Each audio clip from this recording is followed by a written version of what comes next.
The Earth is shaped by its oceans, playing a vital role in supporting life. Without these oceans, life as we know it would not exist. While we used to believe that Earth's oceans were unique, recent discoveries have shown that oceans are not exclusive to our planet. Surprisingly, similar oceans have been found in various locations within our solar system. Scientists are embarking on an extraordinary quest to explore unlikely places in the hopes of discovering new forms of life. It's fascinating how life continually surprises us with its remarkable ability to exist in unexpected places. Water is incredibly important, and it has guided scientists in their search for life in our solar system. All living things require water. It's a common factor for all forms of life on Earth. Oceans, being suitable environments, provide the necessary conditions for life to develop and survive. Wherever we find water on Earth, whether it's freezing cold or scorching hot, we also find life. Considering this, scientists established a simple criterion for the search for extraterrestrial life: find a liquid ocean. However, within our solar system, it initially seemed that there were no such oceans beyond Earth. The concept of the Goldilocks zone suggested that a planet needed to be at just the right distance from the Sun for water to exist in a liquid state on its surface. Earth was perfectly situated, while Venus was too hot due to its proximity to the Sun, and Mars was considered too far away.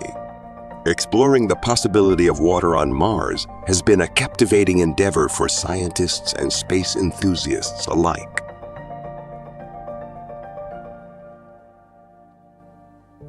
The red planet, with its barren and desolate surface, has long been a focal point of planetary exploration. In recent years, the quest to find signs of liquid water or evidence of its historical presence has gained momentum. This pursuit is not merely a scientific curiosity. It holds the key to unraveling the mysteries of Mars' past and present, and perhaps uncovering the potential for extraterrestrial life. Despite our extensive knowledge about Mars, gathered over decades of exploration, the evidence so far suggests that Mars is dry, cold, and seemingly devoid of life. However, the question arises, has Mars always been this way? Interestingly, scientists are searching for evidence of an ancient Martian ocean in one of the driest places on Earth, the Atacama Desert in Chile. The connection between Mars and Atacama lies in their extreme dryness. Mars is known for being very dry, and Atacama is among the driest places on Earth.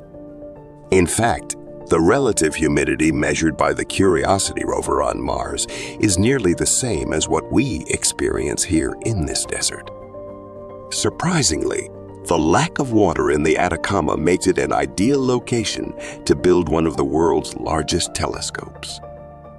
Water in the atmosphere could significantly hinder the telescope's ability to detect water and other substances. Scientists are specifically searching for water and organic materials, so they choose places devoid of these elements, like deserts, to avoid contamination when observing the atmosphere. When observing Mars through a telescope, it becomes evident that there is water on the planet, currently frozen solid at the poles. However, the Martian landscape suggests past shaping by liquid water, raising questions about the amount of water that once existed on the planet. The mystery started to unravel in 1984 when scientists made a fortunate discovery in another desert, the coldest place on Earth, Antarctica. They found a remarkable meteorite of Martian origin, and its analysis provided the key to understanding Mars' watery history. Through meticulous analysis, scientists determined that the meteorite was an astounding 4.5 billion years old. This meteorite held crucial chemical information, a fixed isotopic signature reflecting the amount of water present on Mars 4.5 billion years ago. Although this signature alone may seem insignificant, its value became apparent when scientists measured the current water content on Mars. By comparing the isotopic signatures of recent rocks with those of the ancient meteorite, a wealth of information was unveiled. The significance of the enormous telescope comes into play here. Its remarkable power allows it to detect water molecules on the planet's surface. Armed with precise measurements of Mars's present water content, scientists could make a remarkable calculation.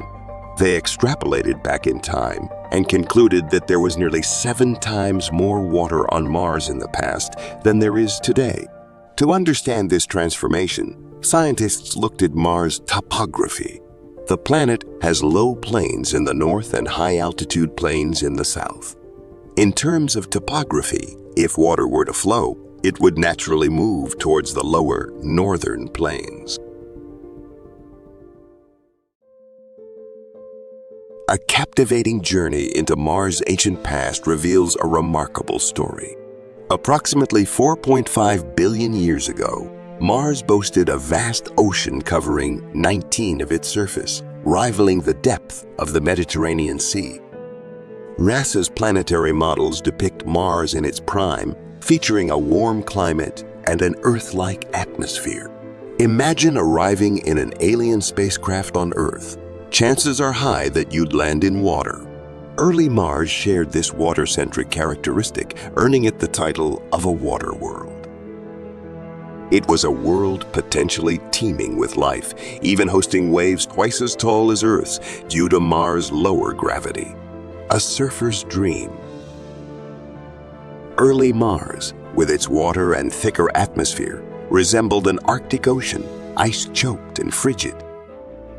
Although farther from the Sun than Earth, 4.5 billion years ago marked Mars' most habitable era, akin to our planet during its formative stages.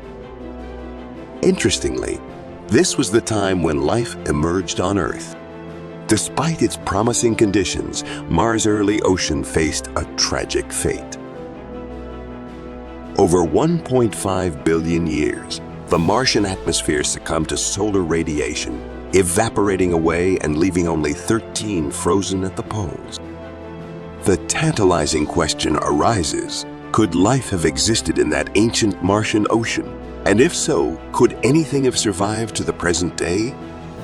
The key lies in the possibility of finding liquid water on Mars. The Curiosity rover exploring Mars since 2012 has been a crucial part of this quest. Stunning images like the mesmerizing blue sunset challenge our perceptions of the red planet. The Mars Reconnaissance Orbiter's pictures of the Newton crater provide further insights into the remaining liquid water on Mars. Time-lapse sequences reveal streaks on the crater walls, possibly indicating the presence of water, albeit in smaller amounts compared to Earth's oceans or Mars' ancient water world. The pursuit of liquid water on Mars continues, opening the door to the tantalizing possibility of discovering life beyond our home planet. Mars' unique conditions are influenced by its axial tilt. While Earth's axis is stabilized by the Moon, acting as a gravitational outrigger, Mars lacks a large moon and is closer to Jupiter. As a result, Mars experiences a significant wobble in its axis, more than double that of Earth. Over 100,000 years, Mars's tilt wobbles by as much as 10 degrees, causing dramatic climate changes similar to but more extreme than Earth's ice ages. The harsh conditions, coupled with the absence of a stabilizing factor like Earth's moon, pose substantial challenges for the potential survival of life on the Martian surface.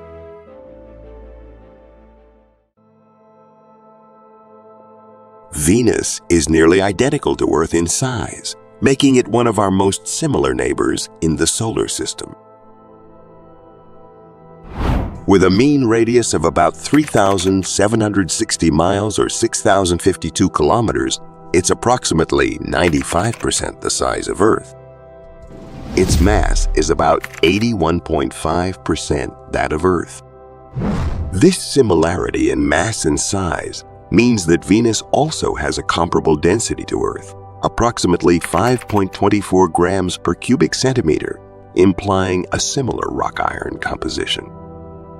Venus and Earth have a comparable structure, a central iron core surrounded by a rocky mantle and a thin crust. The core of Venus, while not as well understood as that of Earth, is believed to be partially liquid, similar to Earth's. This iron core is estimated to be about 2,000 miles or 3,200 kilometers in diameter. Above the core lies Venus's mantle, composed of silicate rock that extends up to approximately 1,550 miles from the planet's center. This is overlaid by a thin crust estimated to be 6 to 12 miles thick. The rotation of Venus is a unique characteristic among the planets of our solar system. Unlike most other planets, which spin on their axis in the same direction that they orbit the Sun, Venus rotates in the opposite direction. This is a phenomenon that isn't yet fully understood by scientists, but some believe it may be due to a massive collision with a celestial body in the past, which altered the planet's rotational dynamics. Venus rotates extremely slowly, with a sidereal day, a full rotation on its axis, taking 243 Earth days, the slowest rotation of any planet in the solar system. This slow rotation contributes to the planet's lack of a significant magnetic field. Another quirk of Venus's rotation is that a solar day on Venus, the time from one sunrise to the next, is shorter than its sidereal day due to its retrograde rotation and orbit around the Sun. The solar day on Venus is about 116.75 Earth days. The planet's year, the time it takes to orbit the Sun, is about 225 Earth days, which is shorter than its sidereal day. This makes Venus one of the few planets where a day is longer than a year. The surface gravity on Venus is about 90% of the surface gravity on Earth. This means that if you were able to stand on Venus, you would feel slightly lighter than on Earth. However, the extreme atmospheric pressure and temperature would make it impossible for humans to survive without protection. Venus's surface appears to be geologically young, with a relatively low number of craters indicating a surface age between 300 million and 600 million years old.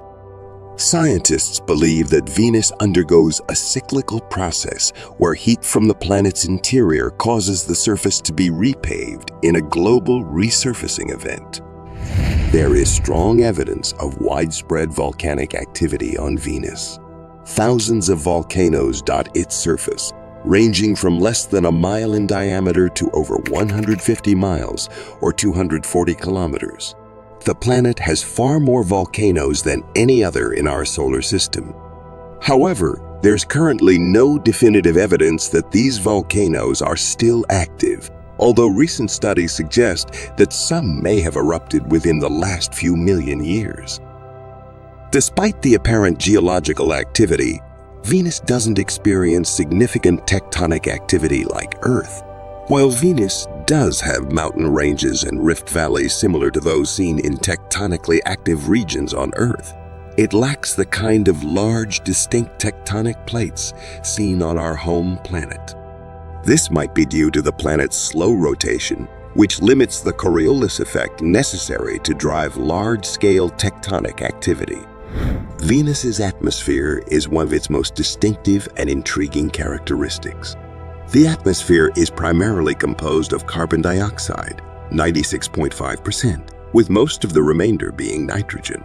However, there are also traces of other gases, such as sulfur dioxide, water vapor, carbon monoxide, argon, and helium. This composition is vastly different from Earth's nitrogen-oxygen atmosphere, making Venus's air toxic to humans and most known forms of life. The atmosphere of Venus is arranged in several layers.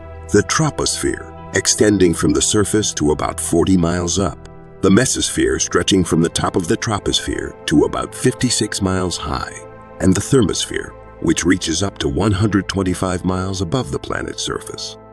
Above this, there's a transitional region called the exosphere that merges with the void of space. The high concentration of carbon dioxide in Venus's atmosphere creates a strong greenhouse effect, trapping heat and making it the hottest planet in the solar system, even hotter than Mercury, which is closer to the Sun. The greenhouse gases in the atmosphere absorb heat energy radiated from the Sun, preventing it from escaping back into space. This results in surface temperatures averaging around 467 degrees Celsius, which is hot enough to melt lead. There's very little temperature variation between day and night or between the equator and the poles, due to the thick atmosphere's efficient heat distribution. This results in a virtually constant, furnace-like temperature all over the planet's surface. The atmospheric pressure on Venus is enormous, approximately 92 times greater than Earth's at sea level. This is equivalent to the pressure experienced 0.62 miles deep in Earth's oceans. A human exposed to such pressure without protection would be crushed. Despite this, high up in Venus's atmosphere, approximately 31 miles above the surface, the pressure and temperature conditions are similar to those on Earth's surface. Venus's atmosphere is perpetually cloaked in thick, opaque clouds that cover the entire planet. These clouds reflect about 75% of the sunlight that reaches Venus back into space, which is why Venus is so bright and easily visible from Earth. The winds in Venus's upper atmosphere are incredibly fast, reaching speeds up to 450 miles per hour, much faster than the strongest hurricane winds on Earth. These winds move in a phenomenon known as superrotation, where the atmosphere rotates much faster than the planet's surface. Near the surface, however, winds are much slower, typically less than a few miles per hour. Venus boasts the highest mountain in the solar system, Maxwell Montes, rising 20 kilometers, about 12 miles above Venus's mean surface level. The planet's surface is also marked by numerous impact craters, extensive lava flows, and unique surface features like coronae, circular structures caused by the upwelling of hot material from the mantle and arachnoids, circular structures with a complex pattern of fractures. Due to Venus's slow rotation and dense atmosphere, the planet doesn't experience significant seismic activity like Earth. However, recent studies suggest that Venus may still be geologically active. Venus has been a target of interest since the dawn of space exploration. The Soviet Union's Venera and Vega missions, NASA's Pioneer Venus, and the European Space Agency's Venus Express have all contributed significantly to our understanding of the planet. The Venera program achieved many firsts, including the first human-made device to enter the atmosphere of another planet, and the first successful landing on another planet. These missions provided valuable data on Venus's atmosphere and surface.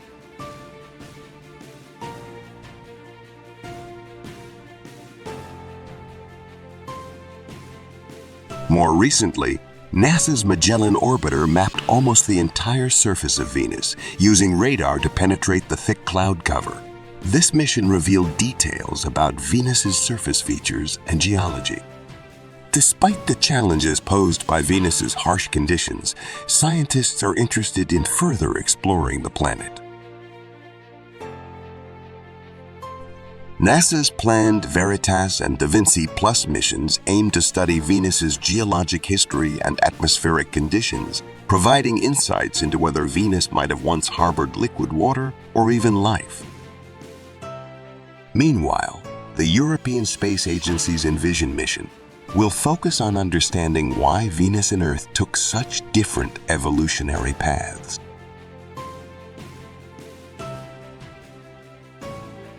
Japan's Akatsuki mission is currently studying Venus's atmosphere and weather patterns.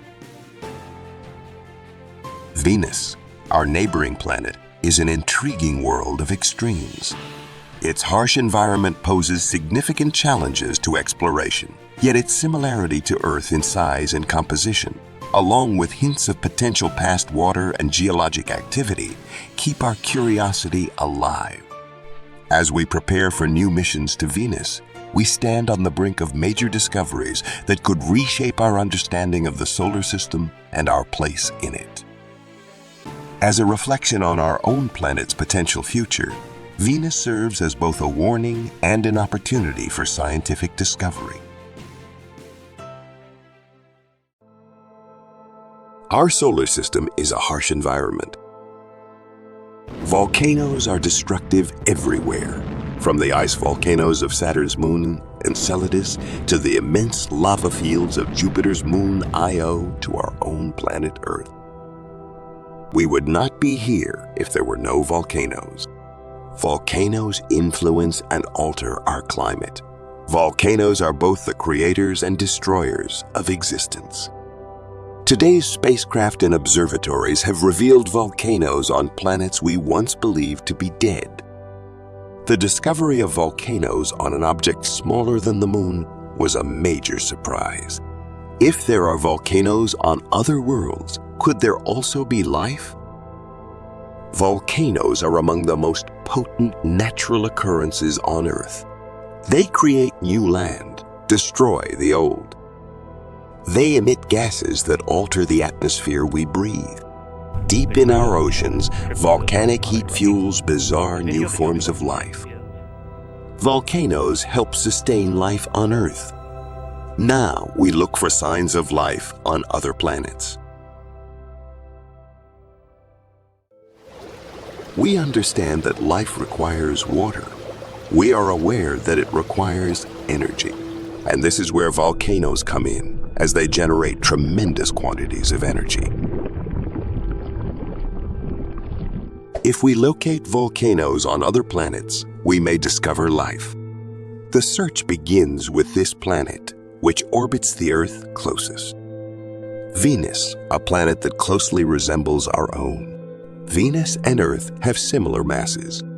Earth and Venus were very similar 3 billion years ago, with new land, new oceans, and an atmosphere. Both planets was conducive to life. On Venus, however, something went awry. Something caused the history of Venus to diverge drastically from that of Earth. Venus took a definite turn to the dark side a long time ago. Venus is Hell, our malevolent twin planet. Today, the surface of Venus is like a furnace. The surface is 900 degrees Fahrenheit hot. It is actually heated enough to melt some metals, so you have no chance. Venus is a greenhouse world. Its atmosphere contains a high concentration of carbon dioxide. It absorbs solar heat like a blanket. Actual images of Venus's surface reveal a desolate, extremely hot desolation. The planet was annihilated by dense CO2 atmosphere. The CO2 was produced by volcanoes. Spacecraft in orbit provided the initial clues. Radar broke through Venus's thick clouds and showed volcanic formations all over the planet. These formations look a lot like the shield volcanoes on Earth. Round and flat, shield volcanoes derive their name from their shape. These volcanoes ooze, but they ooze for thousands of years. Once we were able to map the entire surface of Venus using cloud-penetrating radar, we began to examine its landforms and discovered that many of them were quite familiar. In particular, we observed enormous shield volcanoes that resembled the shield volcanoes in Hawaii. The radar images of Venus were identical to those of Hawaii's shield volcanoes. In the past, Venus was home to volcanoes. We were astounded to see a picture of Venus for the first time. We discovered a cratered volcanic surface. There are at least 1,000 large volcanoes and possibly tens or hundreds of thousands of lesser ones. Lava plains cover 3/4 of Venus's surface, evidence of an ancient catastrophe. This could have been a home for life. It was instead consumed by flames. Numerous trillions of tons of carbon dioxide were expelled by Venus's volcanoes into the planet's atmosphere.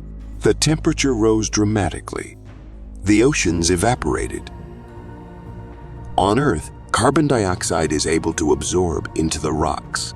It can be absorbed by the ocean. On Venus, however, there is no water, and the temperature is so high that carbon dioxide cannot even combine with the minerals. Volcanoes released carbon dioxide into the atmosphere eons ago, and as time passed, fewer and fewer methods existed to remove it from the atmosphere. Volcanoes sanitized the entire planet if Venus ever supported life. Earth is the only known planet with life. That may alter. This is the gas giant Jupiter, with its moons believed to be frozen and lifeless. A mystery surfaces as a cloud hovering over a cold and lifeless world upon closer inspection. On Venus, volcanoes transformed a planet similar to Earth into a hyperheated inferno. Volcanoes on a planet similar to Earth were not a surprise, but the discovery of volcanoes on the Moon was an astonishment. In March 1979, the Voyager 1 spacecraft provided us with our first up-close look at Jupiter's minuscule moon Io, a world we once believed to be frozen and lifeless. And they witnessed something odd.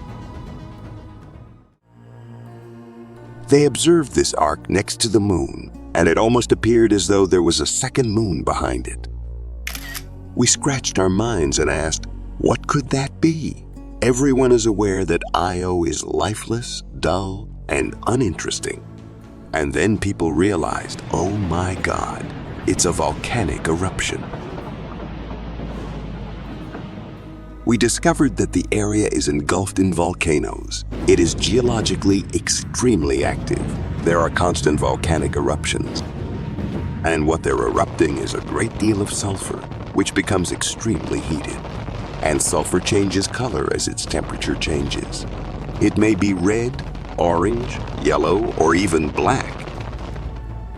As a result, these images of Io's visage resemble a pizza with various types of cheese and olives where the small black spots are. Io is not dead. It is alive and growing. There are more than 400 active volcanoes. The largest, Pele, erupts from a gigantic lava lake. It extends approximately 400 kilometers into space. It would be an extraordinary sight if we could stand on the edge of that lava lake and observe that plume shooting off into the void of space. Pele's eruptions are so massive due to Io's diminutive size. There is nothing holding the lava back, as there is virtually no atmosphere and little gravity. These enormous eruptions make Earth's volcanoes resemble fireworks. How can a moon so small be so volcanic? The answer is Jupiter. Similar to how the moon raises the tides in Earth's oceans, Jupiter raises solid rock tides on Io. The orbit of Io around Jupiter is not circular. Sometimes it's closer, sometimes farther away. Jupiter exerts a gravitational force on Io. Jupiter's gravity stretches and squeezes Io. In every 2-day orbit, the ground rises and falls by nearly 300 feet. This pummeling generates extreme heat and enormous pressure. Wherever there are weak spots in the crust, lava erupts. Volcanism is therefore planet scale. In contrast to Earth, where certain portions are active around the plates or in weak areas, this is an entire moon. That's one active hotspot. Io is the most volcanism-active planet in the solar system as a result of the immense power of gravity. Volcanic activity on Io has taught us something new. It taught us that internal energy sources can drive volcanism in a manner distinct from that on Earth. Io is a lava world that is extremely hot and violent. It is difficult to conceive of anything surviving there. We have discovered strange eruptions on numerous planets and moons. But so far, the only world where volcanoes are linked to life is ours, or so we thought. This is Europa. It orbits Jupiter at a distance of nearly 500 million miles from the Sun and is a 2,000-mile wide sphere of ice. From afar, its surface appears to be polished. Up close, it's a different story. Europa is pummeled by Jupiter's immense gravity, just like its companion Io. The surface rises and bends, forming ridges and deep fissures.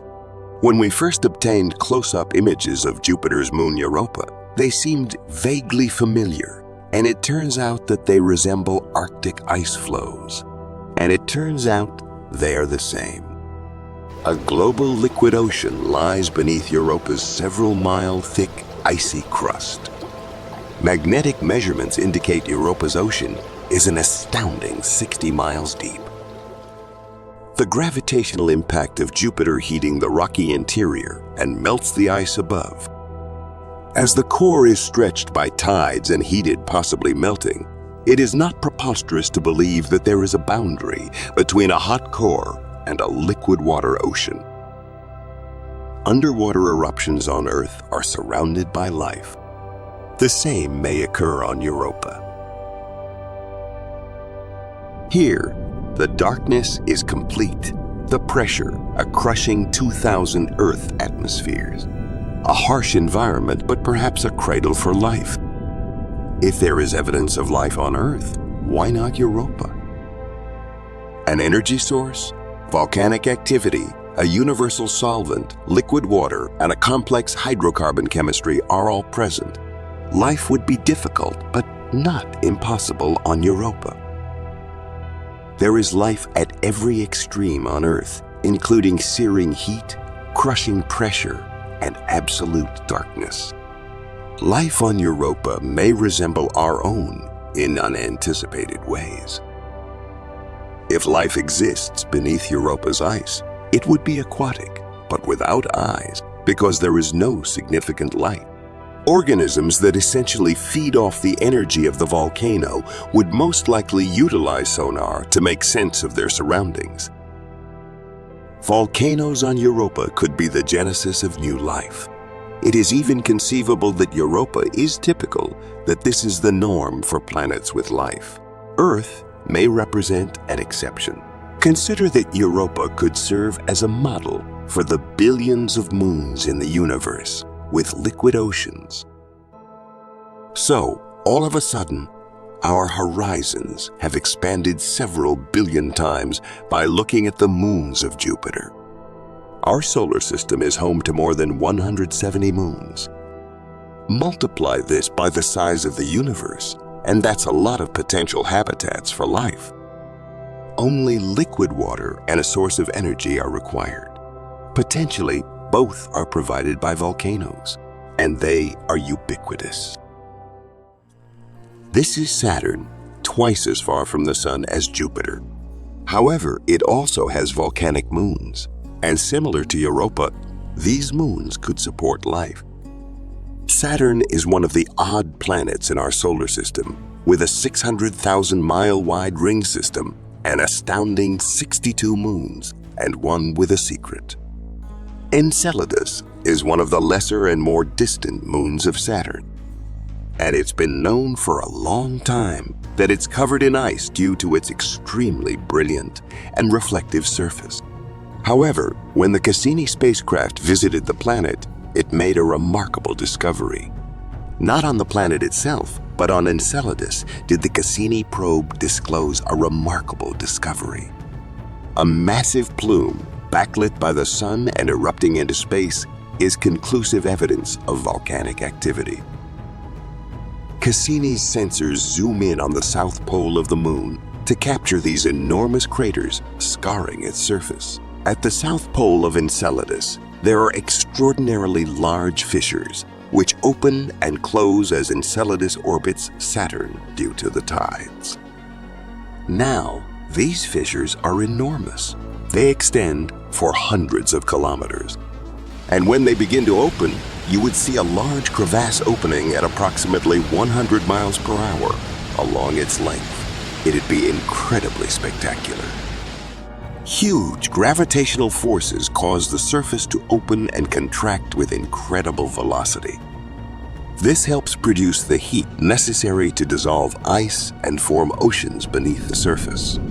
The conditions of the water beneath the surface of Enceladus are ideal for life.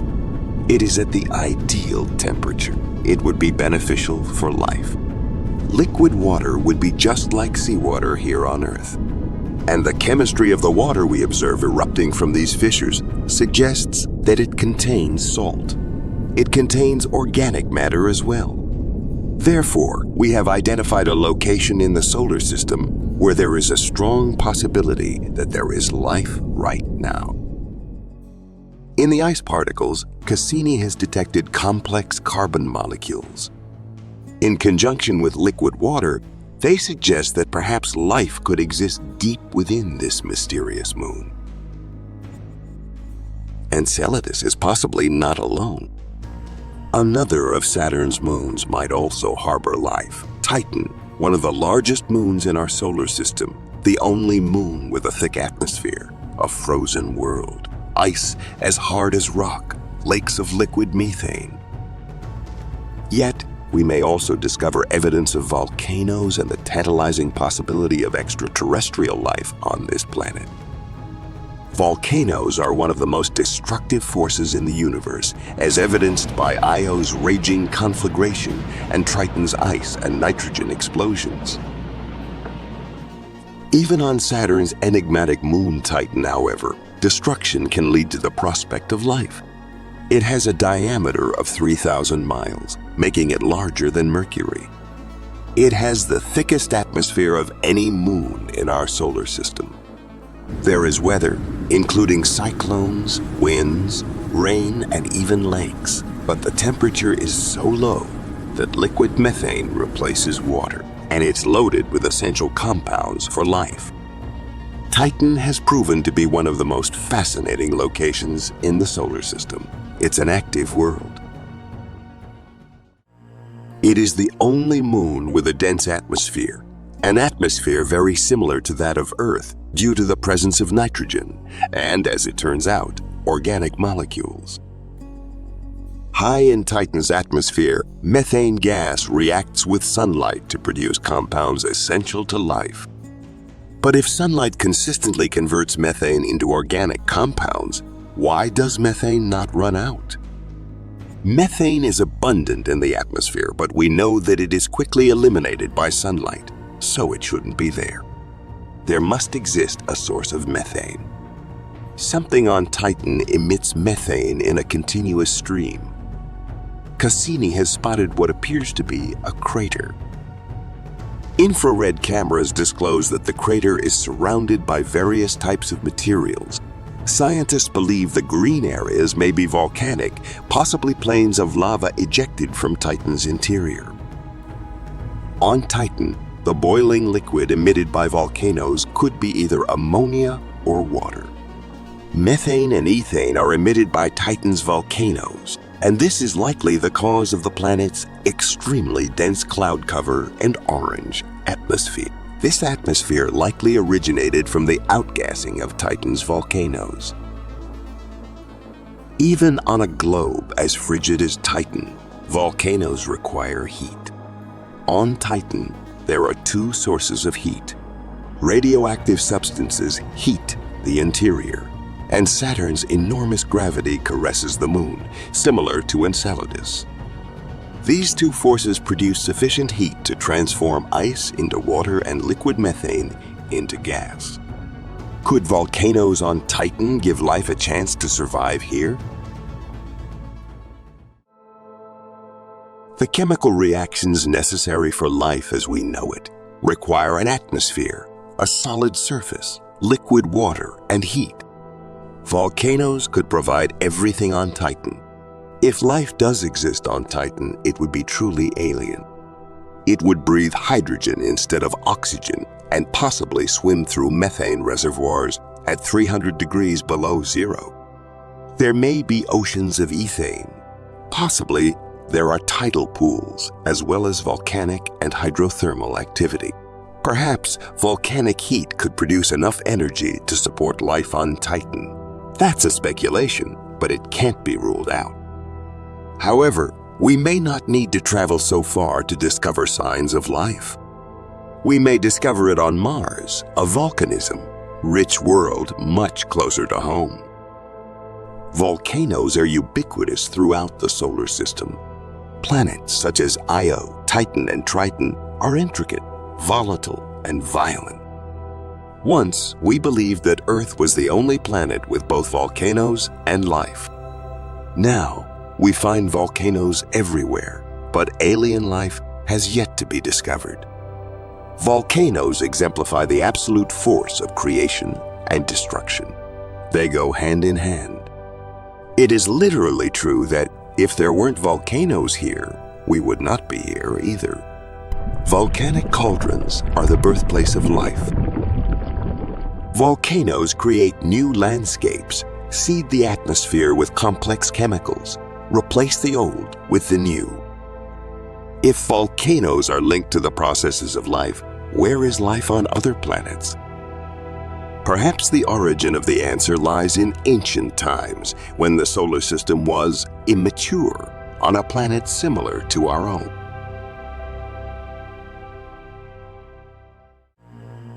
This is the planet Mars. 3 billion years ago, volcanoes were active. The greatest volcano in the solar system still stands. The cliffs leading up to it are greater than 6 miles in height. Even Mount Everest would be comfortable in their shadow. This is the formidable Olympus Mons. It covers an area the size of Arizona. Its crater alone is 53 miles wide. A structure of this magnitude takes millions of years to construct, a period of time that volcanoes on Earth never have. The Earth's crust is constantly in motion. In the depths of the Earth, a solitary hotspot forces magma to the surface, creating a new volcanic island. While the hot point remains stationary, the surface is in motion. The new island moves away from the hot location and is replaced by a new volcanic island. Mars is different. The crust is locked solid. On Mars, there is simply no tectonic activity. The crust is one big solid plate, and so if there's a hot spot, it just sits there and builds and builds and builds. And you get a larger and bigger volcano. Therefore, Olympus Mons is so enormous. Today, Olympus Mons is an icy remnant of a distant, warmer era.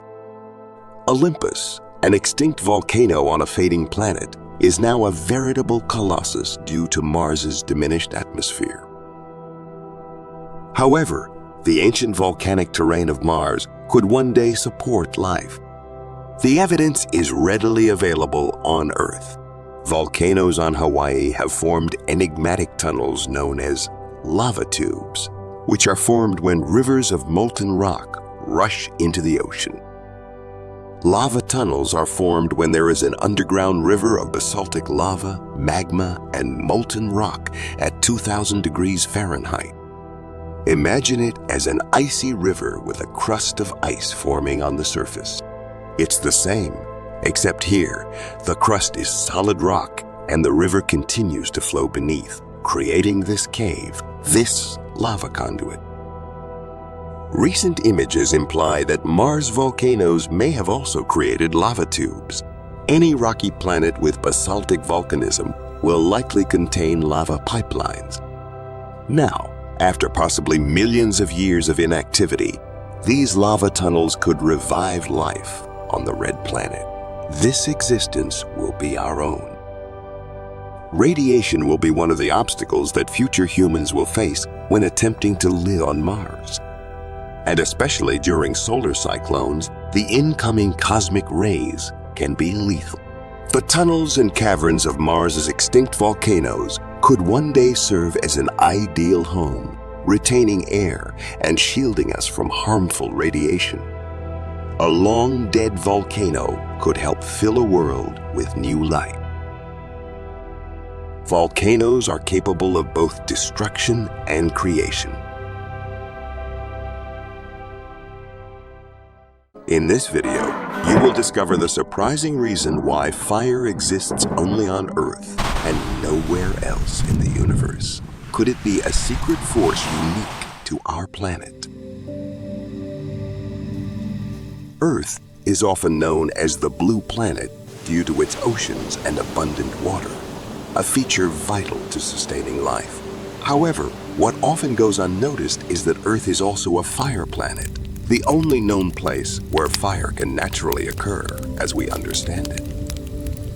Though there are volcanic eruptions, lightning storms, and even the sun's searing heat, these phenomena don't qualify as true fire. Despite their fiery appearance, none of these phenomena involve actual flames. The sun, for instance, is a massive sphere of hydrogen gas and plasma, where nuclear fusion takes place, but no fire is involved. Similarly, while volcanoes release scorching molten rock, magma itself isn't burning. And as for lightning, it's simply a powerful burst of electricity, not fire at all. Fire, as we know it on Earth, requires a unique combination of heat, fuel, and oxygen, a balance that exists only on our planet. While heat and fuel exist in other parts of the universe, the critical difference is the availability of oxygen in Earth's atmosphere. This essential element allows combustion to happen.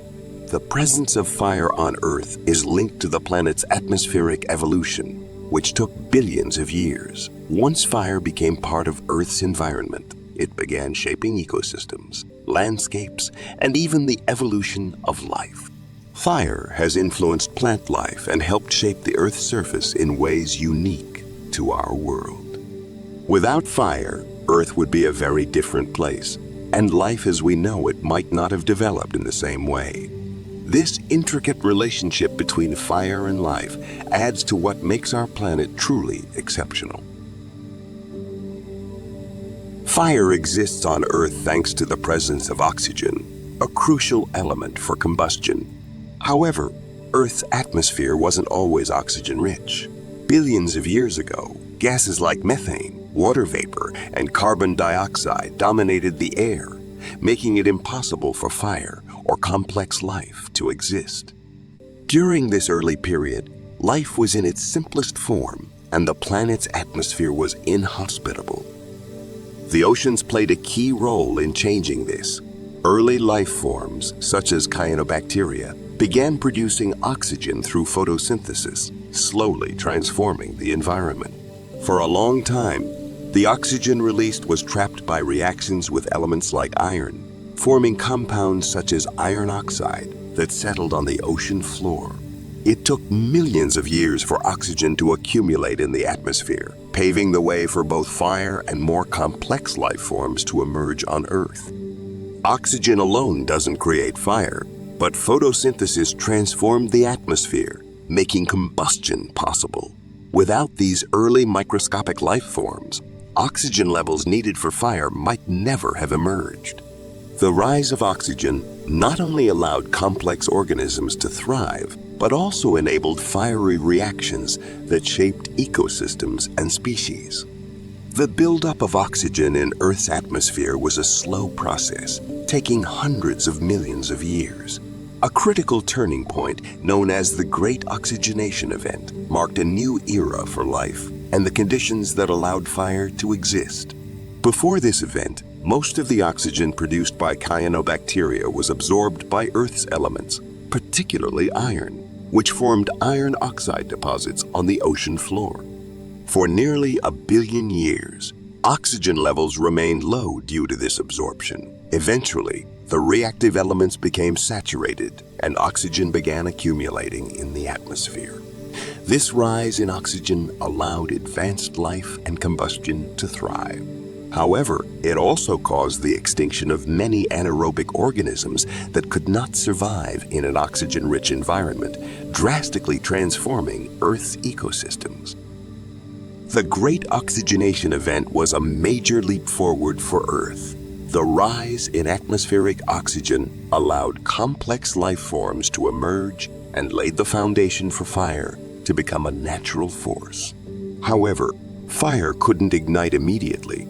There also needed to be fuel, which required plants to move from oceans to land. At that time, life was still mostly ocean-bound, and the land was barren, lacking the plant material needed for combustion. It took millions of years after the oxygen buildup for plants to colonize the land, providing the fuel necessary for fire to exist. This evolution of plant life, combined with an oxygen-rich atmosphere, set the stage for fire to ignite and transform ecosystems. The Great Oxygenation Event wasn't just about oxygen. It was a pivotal shift that paved the way for fire to shape Earth's landscapes and life forms, marking a significant milestone in the planet's history. After the Great Oxygenation Event, Earth had the crucial element for fire, oxygen. However, fire didn't appear immediately, as it requires not just oxygen, but also fuel and sufficient heat to trigger combustion. Fire is a chemical reaction between oxygen and organic fuel, producing heat, light, and gases like water vapor and carbon dioxide. The best fuels, rich in carbon and hydrogen, come from plant life, which was still in its early stages after oxygen levels rose. The first plants on land were small, simple organisms such as mosses. Over time, these evolved into larger, more complex plants, providing the fuel needed for fire. The key ingredient in plant cells, cellulose, became the primary fuel for fires. As land plants grew in size, they produced more cellulose, creating the right conditions for fire to thrive. Heat, the third requirement for combustion, was typically provided by lightning. As plants spread across the continents, lightning storms sparked fires in dry vegetation.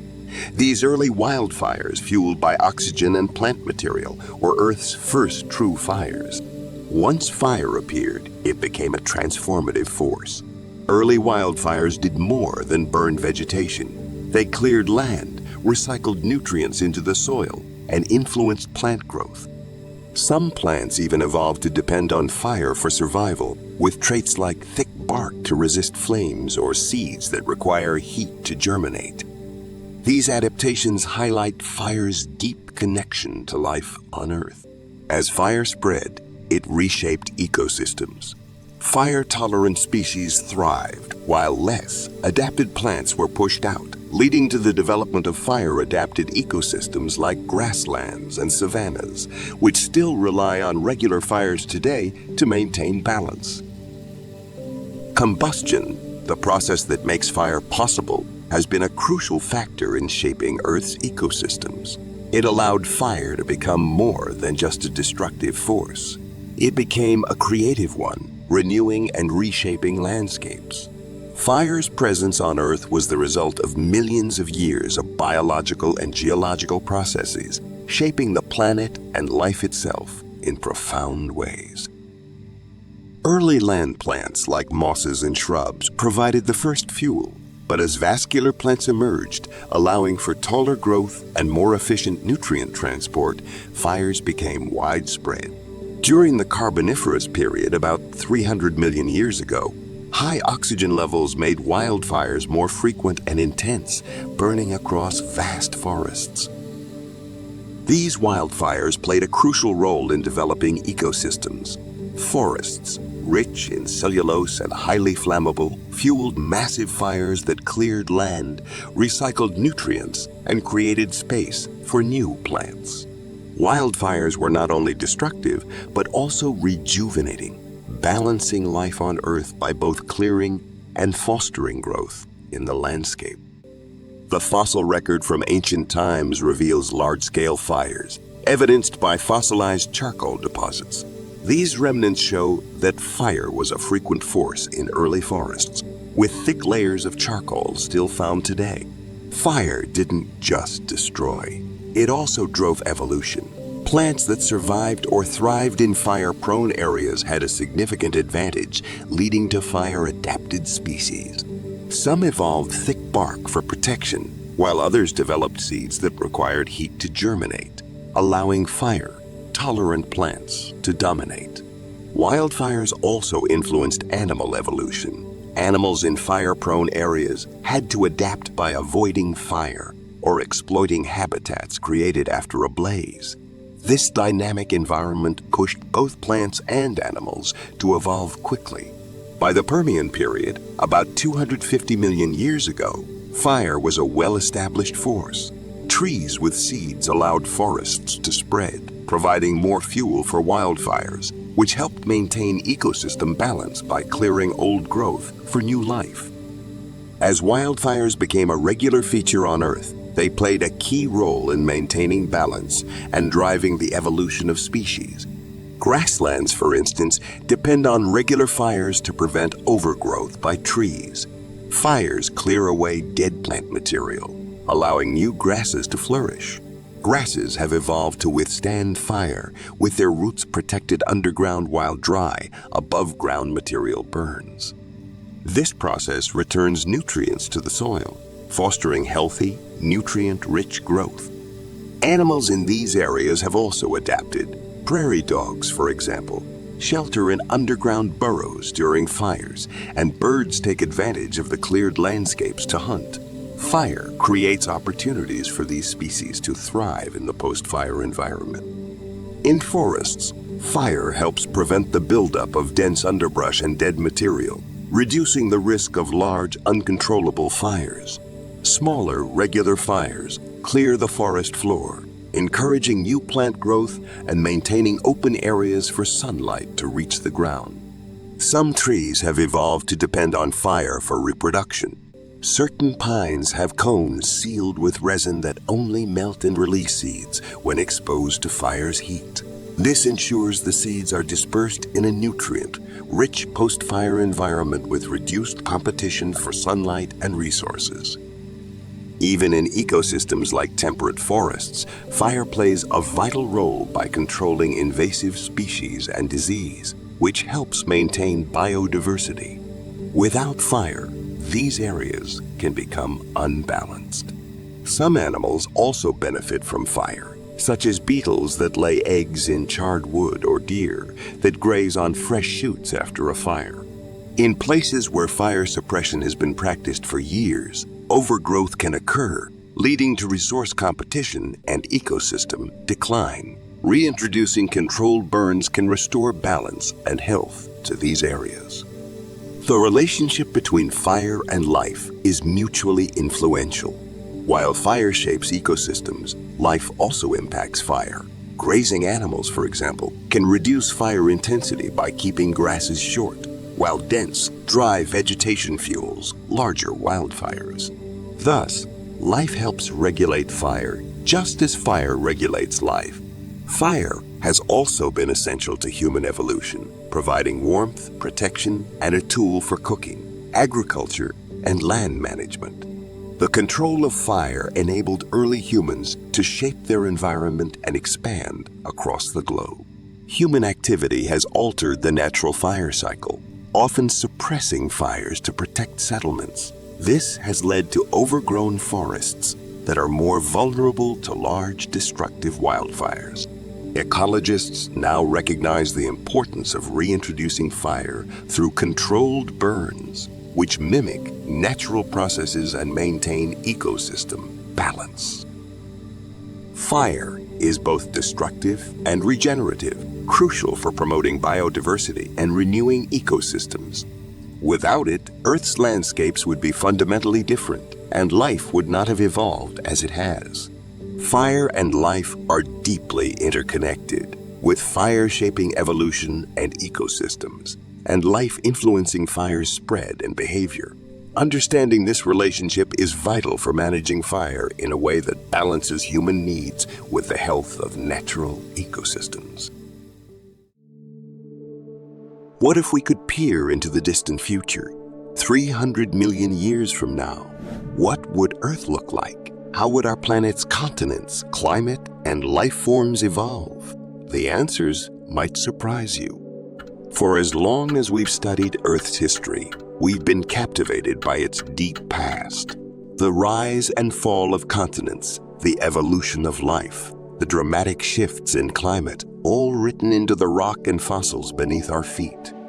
But what if, instead of looking back, we turn our gaze to the future? Our planet's story is far from over. The same forces that have shaped the world for billions of years are still at work today, and they'll continue to sculpt the future Earth we may never live to see. We are the first species in Earth's history with the ability to predict the future, at least in part. Through science, we've glimpsed what lies ahead. Worlds with unfamiliar ecosystems, transformed climates, and even continents that will shift and merge. So, what will Earth look like in 10,000 years, 10 million years, or even 300 million years? The answers depend not only on the planet's natural processes, but also on the decisions we make today. Join us as we embark on a journey through time, exploring the possibilities of Earth's distant future. Our journey begins not millions of years into the future, but just 10,000 years from now, a blink of an eye in the grand timeline of our planet. The world of 10,000 years from today will be shaped largely by the choices we make in the coming decades. If we continue to release vast amounts of carbon into the atmosphere, the Earth we leave behind will be drastically different from the one we know today. Scientists have studied multiple scenarios for our future climate. In the worst-case scenario, global temperatures could rise by over 7 degrees Celsius, recreating the conditions last seen during the Eocene epoch, more than 50 million years ago. The result? Sea levels could surge by over 50 meters, swallowing entire regions and redrawing coastlines. Imagine this future world.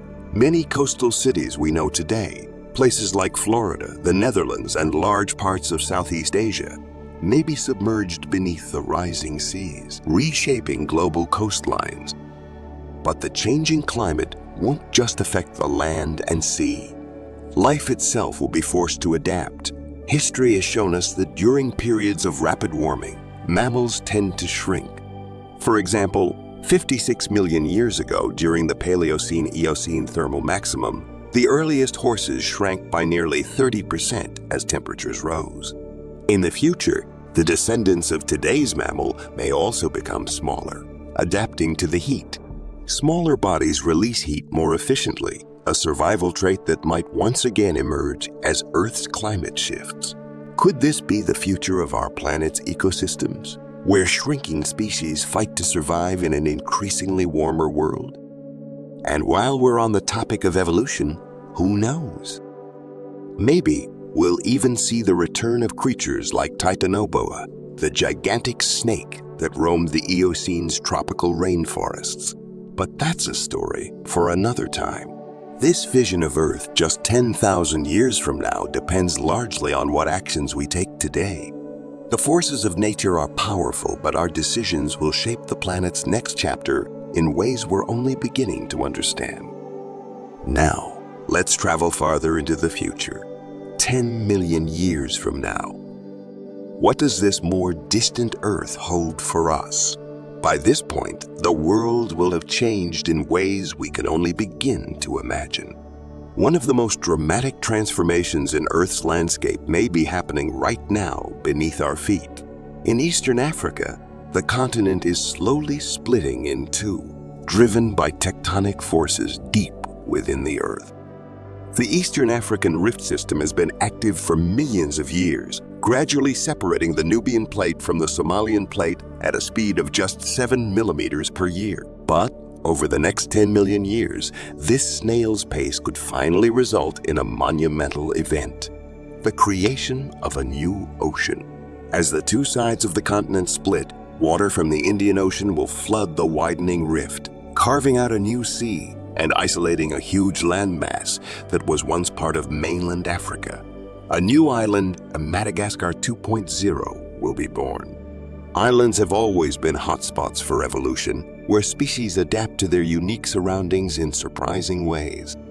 From dwarf elephants to giant lemurs, history has shown us that isolation breeds innovation. In this new island's future, we might see species evolve in ways that defy our expectations, creatures unlike anything we know today. But what if the rift never finishes the job? Sometimes rifts fail. 1 billion years ago, North America almost split apart at the mid-continent rift. The process stopped, leaving behind a scar that still stretches across the landscape today. Could the Eastern African rift suffer the same fate, becoming one of the planet's largest failed rifts? If so, Africa might remain intact for millions more years, the rift eventually closing up as tectonic activity slows. Whether the rift succeeds in creating a new ocean or fizzles out, only time will tell. But one thing is certain: the Earth's tectonic forces will continue to reshape our planet in ways we can't fully predict. Now, let's take an even bigger leap into the far future, 300 million years from today. By this time, our planet's continents will have undergone one of their greatest transformations yet, as they slowly merge into a new supercontinent. Earth's tectonic plates are constantly moving, reshaping the surface in a slow but unstoppable dance. Every 600 million years or so, this movement causes the formation of a supercontinent, a single massive landmass that brings most of the world's land together. The last supercontinent, Pangaea, broke apart around 180 million years ago. But in the future, the continents will come together again. This time, the Pacific Ocean will close up, replaced by a new supercontinent already named Amasya. Amasya will form from the collision of Australia, Asia, and the Americas. As these landmasses gradually drift together, the Pacific Ocean will disappear, bringing an end to the largest ocean on Earth. In this new world, the continents we know today will be unrecognizable, merged into one vast, interconnected land. But life on Amasya will face its own challenges. Supercontinents tend to have vast, arid interiors, far from the moderating effects of the ocean. As a result, Amasya's center may become an inhospitable desert, much like the interiors of previous supercontinents. Species living here will need to adapt to extreme heat and dryness. What kind of life could thrive in such an environment? While we can't predict exactly what species will exist in this distant future, history gives us some clues. The early dinosaurs, for instance, emerged and thrived on Pangaea, evolving into a wide range of incredible species that adapted to all kinds of environments. In 300 million years, evolution will once again respond to the new conditions of Amasya. Perhaps entirely new kinds of creatures will emerge, shaped by the harsh, dry interior and the cooler, wetter regions near the coasts. One thing we do know for certain is that this supercontinent won't last forever. The cycle of supercontinents forming and breaking apart has been happening for billions of years, and Amasya will eventually meet the same fate. It's only a matter of time before tectonic forces pull the continents apart again. As we look ahead to this far future, it's a reminder that Earth is always changing, constantly reshaped by the forces beneath its surface. The story of our planet is far from over, and Amasya will be just one chapter in its ongoing evolution.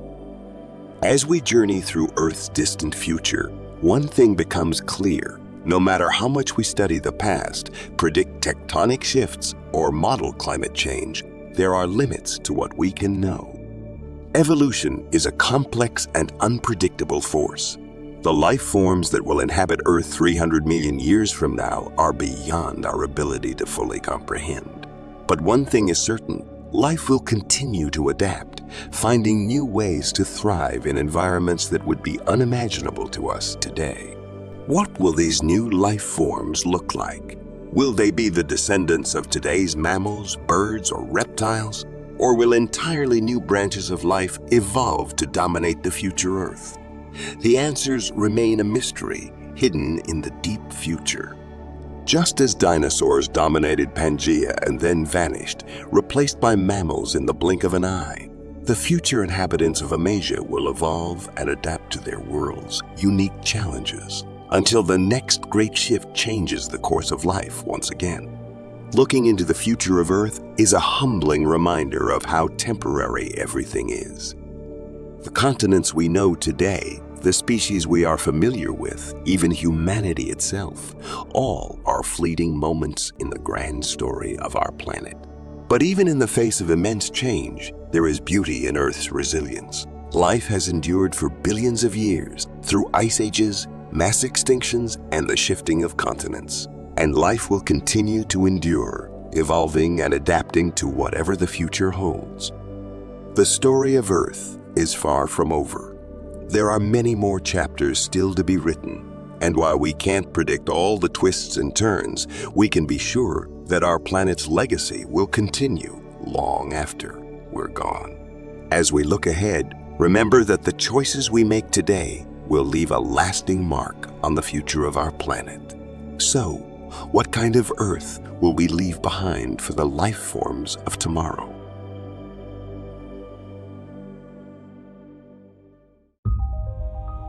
Space has always captured humanity's collective imagination. Among the pantheon of celestial bodies that have fascinated us, Jupiter stands out as the largest planet in our solar system. Its vibrant stripes and prominent great red spot making it easily recognizable. But there's far more to Jupiter than its size and famous storm, and our knowledge has grown exponentially with advancements in space technology and exploration. Jupiter is a gas giant consisting mostly of hydrogen and helium. Its diameter is approximately 11 times that of Earth, and it's so large that over 1,300 Earths could fit inside it. Despite its size, Jupiter has the shortest day of all the planets, rotating on its axis every 9.9 hours. Jupiter's magnetic field is the strongest of any planet in the solar system, created by electrical currents driven by its fast rotation and the movement of metallic hydrogen within its outer core. Jupiter's famous bands are actually high-pressure zones, characterized by lighter-colored clouds. Conversely, its darker regions are low-pressure zones. The vibrant colors we see are due to different types of clouds. Ammonia crystals create the white bands, while other chemicals produce the reddish, brownish, and yellowish hues. As for the Great Red Spot, this iconic feature is a persistent high-pressure region in the atmosphere, resulting in a storm that's been ongoing for at least 300 years. The Great Red Spot is one of the most recognizable features of Jupiter, the largest planet in our solar system. At its widest point, it stretches 1.3 times the diameter of Earth, although its size varies over time. Notably, it has been shrinking in recent decades. The storm has been continuously observed since the late 19th century, but historical records suggest its existence for at least 300 years. The Great Red Spot is located in Jupiter's southern hemisphere, nestled within a westward-moving jet stream called the South Equatorial Belt. The red color of the Great Red Spot is still a subject of research. It's thought that the color may come from complex organic molecules, red phosphorus, or possibly compounds containing sulfur. The exact chemical reactions that give the spot its vivid color remain a mystery. the storm rotates counterclockwise with a period of about 6 days.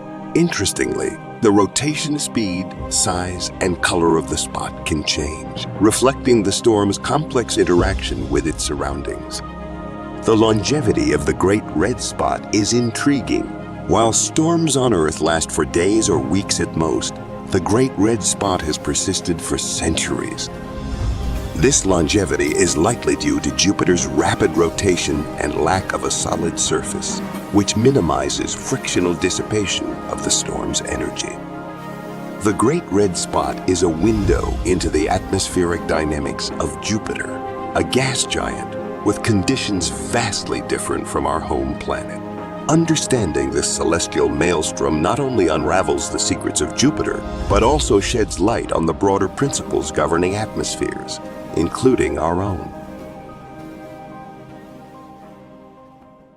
Jupiter's 4 largest moons, Io, Europa, Ganymede, and Callisto, are known as the Galilean moons, named after Galileo Galilei, who discovered them in 1610.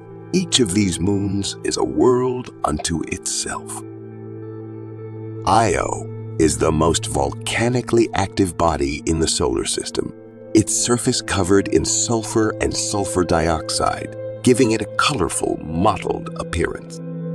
Europa has a crust of ice, and scientists believe it might harbor a subsurface ocean, making it a potential site for extraterrestrial life.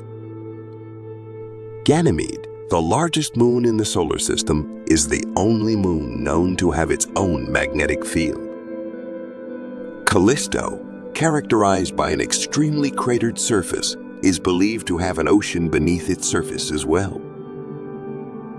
Jupiter was known to have 79 moons, but additional moons may have been discovered since then. Saturn isn't the only planet with a ring system. Although much fainter and smaller, Jupiter also has rings composed mainly of dust particles from impacts on the planet's small innermost moons. These rings were first discovered by NASA's Voyager 1 spacecraft in 1979. The study of Jupiter has come a long way since Galileo's first observations. Multiple missions, such as Pioneer 10 and 11, Voyager 1 and 2, Galileo, Juno, and more, have been sent to Jupiter to study its composition, magnetic field, and moons. Pioneer 10 and 11 were the first spacecraft to make a close approach to Jupiter, providing valuable data about its radiation belts, magnetic field, and some moons. Voyager 1 and 2 made significant discoveries, such as detecting Jupiter's rings and confirming Io's volcanic activity. The Galileo orbiter spent 8 years studying the planet and its moons, and the attached probe made a direct plunge into Jupiter's atmosphere, providing the first direct measurements of its composition. The Juno mission, still ongoing as of 2021, has made significant contributions to our understanding of Jupiter's internal structure, atmosphere, and magnosphere. Jupiter, the colossal gas giant, remains a focal point of curiosity for astronomers and space enthusiasts alike. Its impressive size, complex atmospheric dynamics, multitude of moons, and faint ring system make it a fascinating object of study. As we continue to explore Jupiter through telescopic observations and space missions, we unravel the secrets it holds, enriching our understanding of the cosmos. For now, we marvel at the celestial symphony Jupiter conducts, its presence a testament to the intricate, diverse, and vast nature of our solar system.